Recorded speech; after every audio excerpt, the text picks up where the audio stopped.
বহিতেছে মলয় বাতাস, লক্ষ্মী দেবী বামে করি বসি নারায়ণ, করিছেন নানা কথা সুখে আলাপন।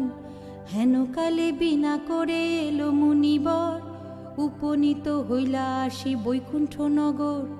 ধীরে ধীরে যুগলেতে করিয়া প্রণতি, কহিলা নারদ মুনি লক্ষ্মী দেবী প্রতি। কি কারণে আজি হেথা লক্ষ্মী জিজ্ঞাসিলা, পদে নতি পুনরায় ঋষি নিবেদিলা। কেন মাগো নর প্রতি তব অবিচার, চঞ্চলা চপলা প্রায় ফেরো দ্বারে দ্বার। ক্ষণকাল তরে তব নাহি কোথা স্থিতি, সেই হেতু নরনারী ভয়ে দুর্গতি। শততক ক্রিয়ারত নরনারীগণ, অসহ্য যাতনা পায় দেখি অনুক্ষণ। অন্নাভাবে শীর্ণকায় বলহীন দেহ, সেই কষ্টে আত্মহত্যা